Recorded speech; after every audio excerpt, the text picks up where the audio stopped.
Olá pessoal, vamos começar mais um vídeo sobre álgebra linear. Dessa vez nós vamos ver como que a gente pode obter uma base a partir de um conjunto gerador, tá bom? Então vamos começar com um rápido resumo da teoria. Então, uma base de um espaço vetorial V é um conjunto que seja gerador de V e que seja linearmente independente. Bem, a gente fala que um conjunto é gerador de um espaço vetorial se qualquer vetor desse espaço for combinação linear dos vetores do meu conjunto.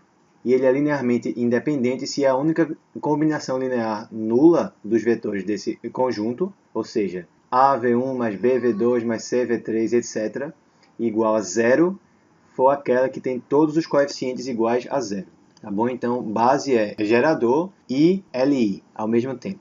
A gente vê que todas as bases de um mesmo espaço vetorial têm o mesmo número de vetores.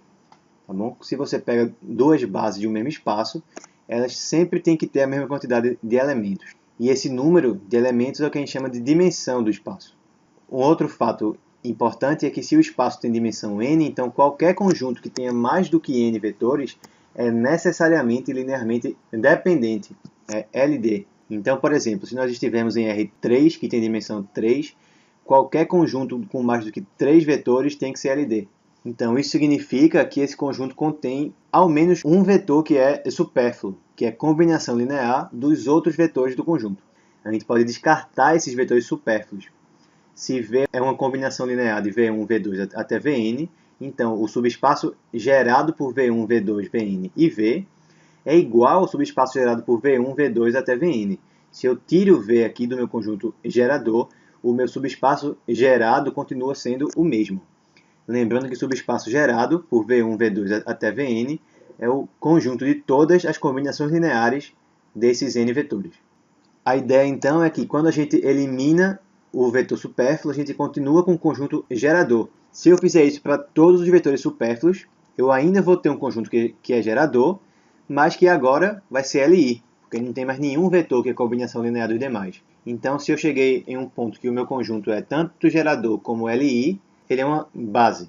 Então, em outras palavras, se você tem um conjunto que é gerador de algum subespaço, mas que não seja uma base, você pode sair eliminando os vetores que sejam combinação linear dos demais, até chegar em uma base.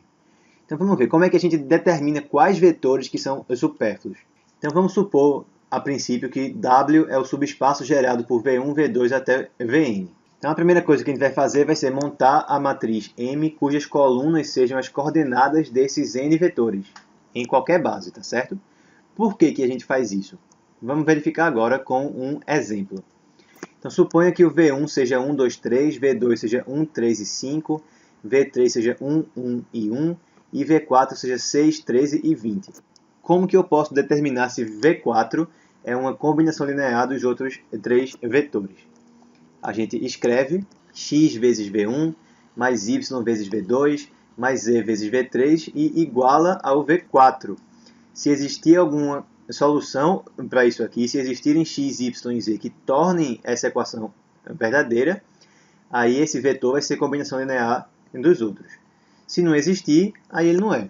Agora, se eu desenvolver coordenada a coordenada aqui, eu vou obter um sistema linear.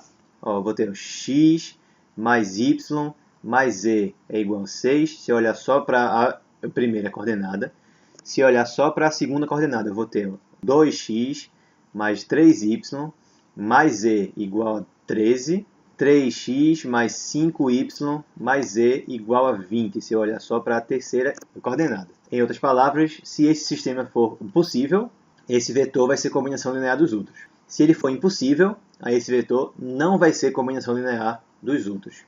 E se a gente olhar para a forma matricial do sistema, qual que vai ser a matriz ampliada dele? 1, 1, 1 e 6, 2, 3, 1 e 13, 3, 5, 1 e 20. E repara que a primeira coluna é justamente o meu V1. A segunda coluna é o meu V2. A terceira coluna é o meu V3 e a quarta coluna é o meu V4. Então, se eu quero determinar se o V4 é combinação linear dos outros três, basta eu montar a matriz que tenha essas quatro colunas, como a gente disse aqui. Você coloca os vetores nas colunas.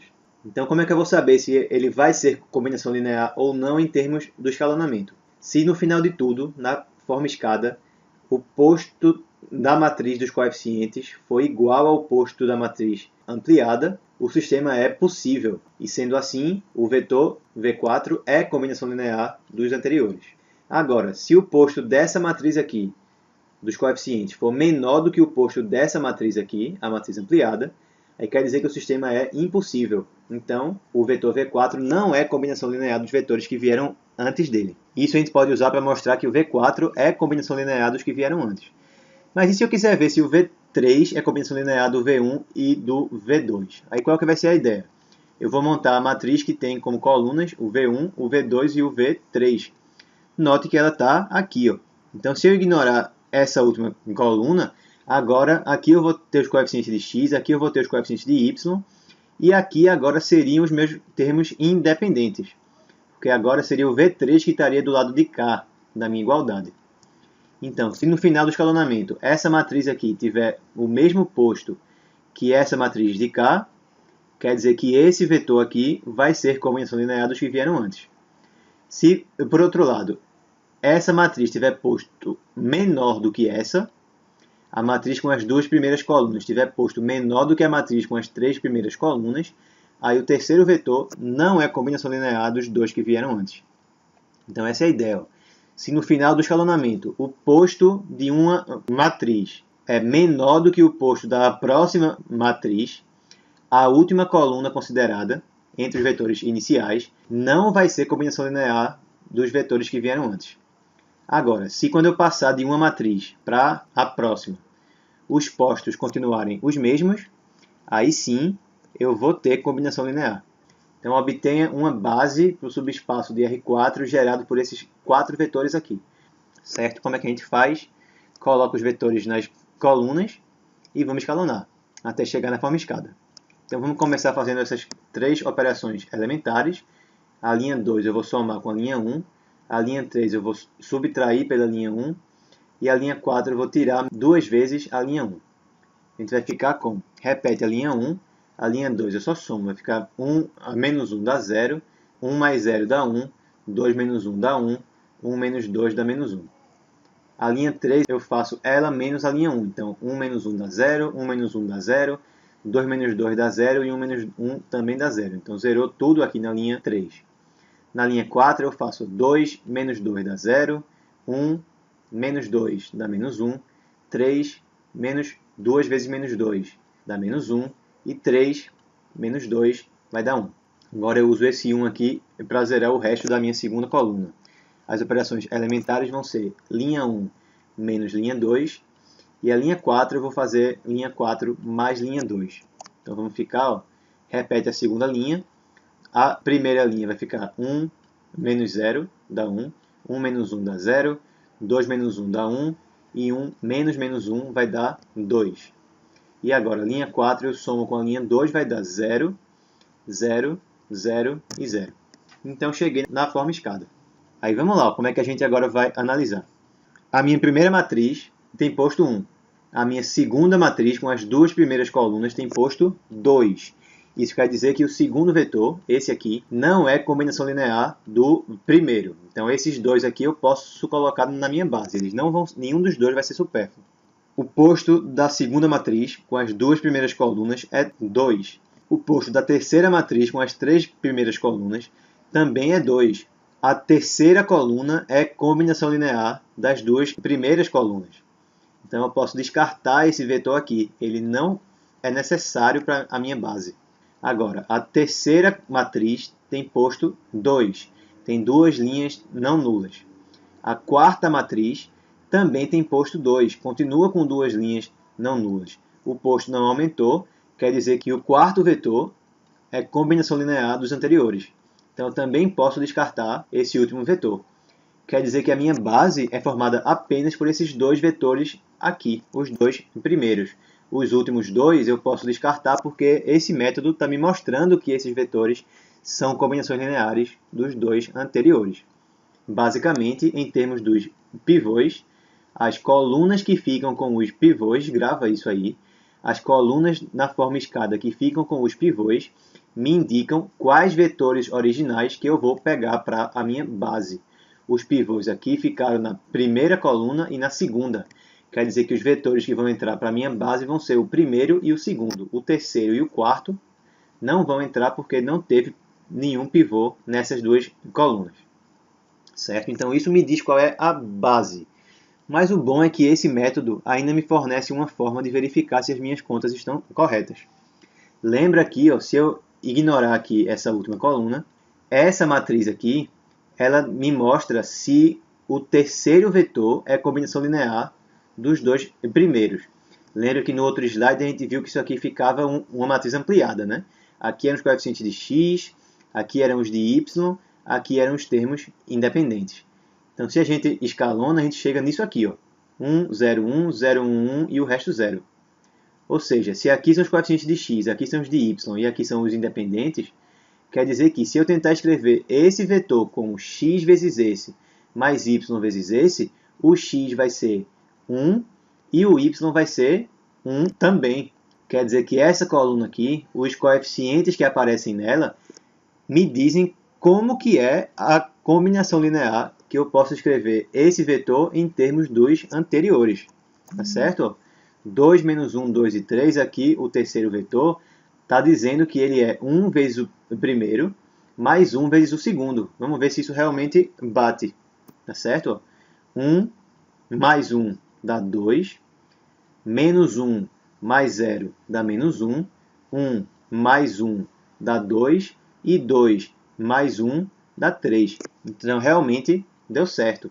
Essa terceira coluna aqui me diz que o terceiro vetor é 1 vezes o primeiro mais 1 vezes o segundo. Então, eu posso jogar isso aqui fora.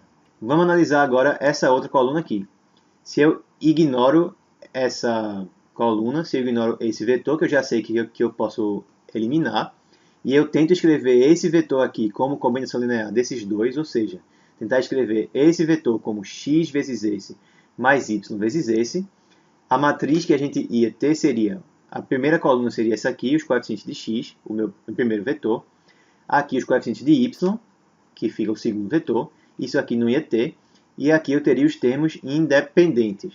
Escalonando, a gente ia chegar nisso aqui, ó, 1, 0, 2, 0, 1 e menos 1, e o resto tudo 0. Quer dizer que, voltando para o sistema, se eu tentar escrever esse cara como x vezes esse mais y vezes esse, o x seria quem? Teria que ser 2. E o y teria que ser quanto? Teria que ser menos 1. Então, essa última coluna aqui também me diz o seguinte: como que eu escrevo esse vetor como combinação linear dos dois primeiros? Vai ser 2 vezes o primeiro menos 1 multiplicado pelo segundo. Vamos ver se isso dá certo. 2 vezes 1 dá 2, menos 1 dá 1. 2 vezes menos 1 dá menos 2, menos 0 dá menos 2. 2 vezes 1 dá 2, menos 1 dá 1.